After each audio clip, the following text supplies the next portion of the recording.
Fechamento de igrejas, divisão da sua casa, confisco do seu carro. Quem não recebeu muita desinformação que causou medo? Isso tem um nome, é uma função, é criar um pânico moral. Você quer saber o que é isso? Bom, então curta esse vídeo, compartilhe, porque o Desinformante explica.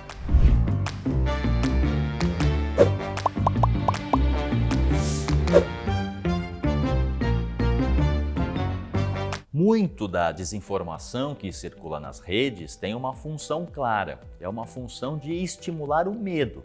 Não se trata de notícias falsas simplesmente, mas sim de tentar ativar nas pessoas aqueles receios, aquelas angústias, para que com isso elas fiquem mais suscetíveis a concordar com determinado ponto de vista.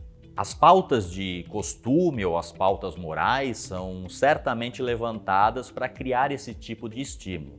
A função é de criar um cenário de ameaça, onde a pessoa se sente tanto com medo, mas como também obrigada a proteger os seus valores e com isso se engajar nessa luta política.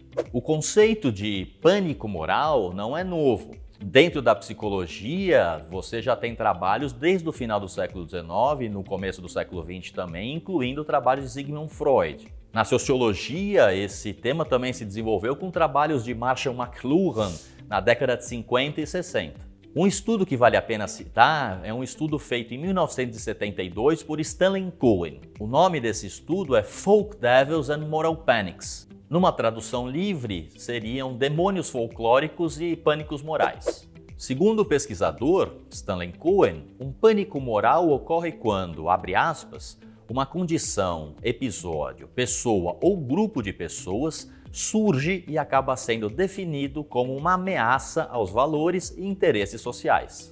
A criação do pânico, a criação do inimigo é uma coisa bastante antiga. Já no livro 1984, de George Orwell, a gente lembra que havia um grande inimigo que nunca aparecia, Immanuel Goldstein, que era o que justificava toda a organização da sociedade. Quando uma pessoa não é mais somente aquela que pensa diferentemente de você, mas é aquela que também te ameaça a sua forma de encarar a vida, ela se torna uma inimiga a ser eliminada. Pânico moral, por sua vez, disseminado pela desinformação e pelas fake news, vem justamente para acirrar esse clima de ódio, para fazer com que também as pessoas pouco dialoguem entre elas e assim crie-se animosidades que acabam por polarizar o cenário político de determinada sociedade. Essa polarização, por sua vez, não é positiva, porque ela não gera debate, só gera ódio.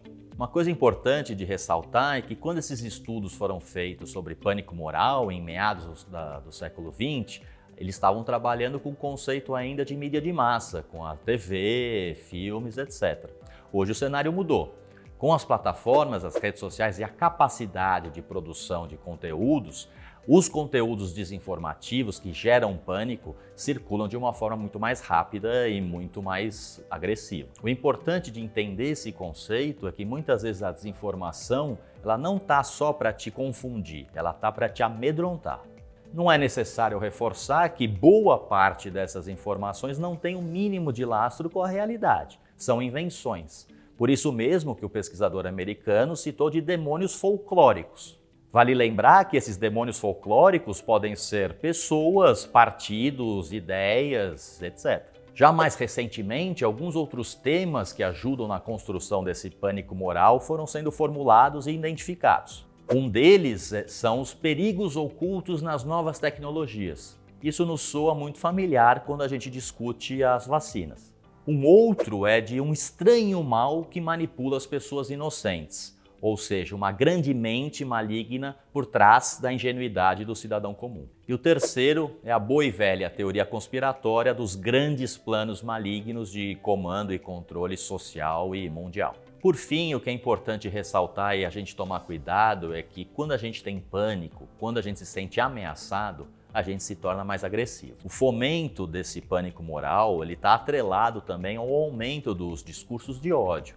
E as consequências na nossa sociedade a gente está vendo a cada dia e são preocupantes. Como uma dica final, vale a pena sempre que você receber uma notícia ou uma informação que mexe muito com o seu emocional, reflita, dá uma respirada, vê se aquilo é verdade. Não tente responder pelo seu instinto.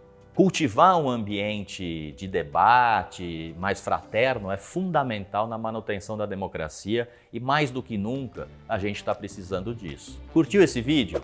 Então curta, compartilha, conheça também os nossos outros produtos do Desinformante e até a próxima!